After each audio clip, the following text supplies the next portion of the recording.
Bubusisiin pa rin ng Quad Committee ang mga isyong ibinabato laban kina dating presidential spokesperson Harry Roque at sa kanyang asawang si Myla Roque.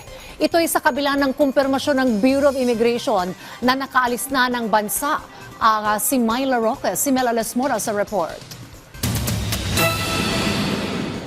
Nanindigan ang House Quad Committee na hindi demolition job laban sa sinuman ang kanilang ginagawang pagdinig at wala ring nagkukumpas sa kanilang mga hakbang. Ito ay bilang tugon na rin sa mga kritisismo sa kanilang investigasyon ukol sa illegal pugos, illegal drugs at umano'y extrajudicial killings noong nagdaang administrasyon. Ayon kay Quadcom Co-Chair Dan Fernandez, maging sila nagugulat sa mga lumalabas na revelasyon. Kabilang na sa ginawang pagbubunyag ni dating PCSO General Manager at retired Police Colonel Rohina Garma ng kanyang mga nalalaman ukol sa war on drugs ni dating Pangulong Rodrigo Duterte. Gate ni Fernandez, walang pumilit kay Garma ukol dito.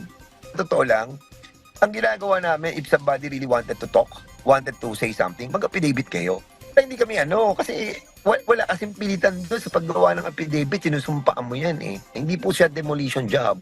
It was the evidences that are speaking right now.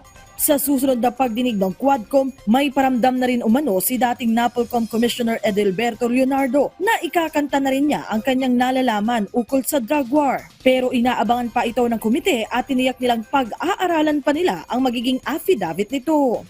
Of course, we wanted to find out yung veracity ng mga sasabihin niya. Of course, you have to realize that hindi lang naman si Commissioner Leonardo ang who wanted to speak and have their stories be heard.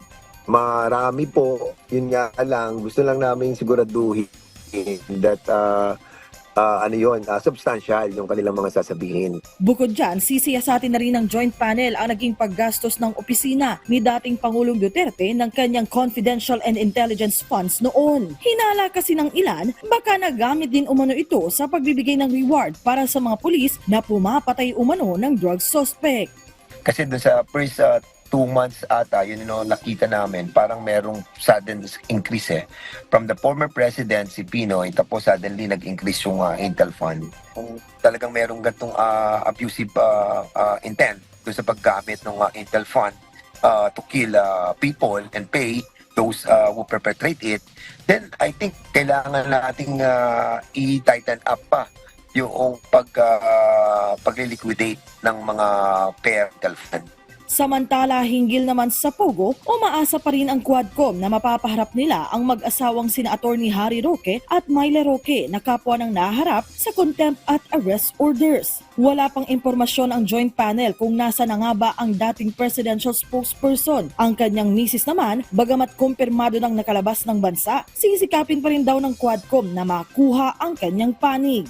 We will try to pursue yung pong invitation natin sa kanya. Kasi very crucial yung kanya, It entails about the amount of money that entered the account of Secretary Harry Roque, and being the wife at nakapirma siya doon sa SAL, and we wanted to find out kung yung amount na yon ay talaga saan nanggaling yung pera.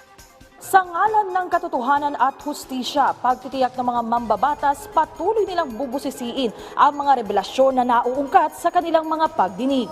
Melales Moras para sa Pambansang TV sa Bagong Pilipinas.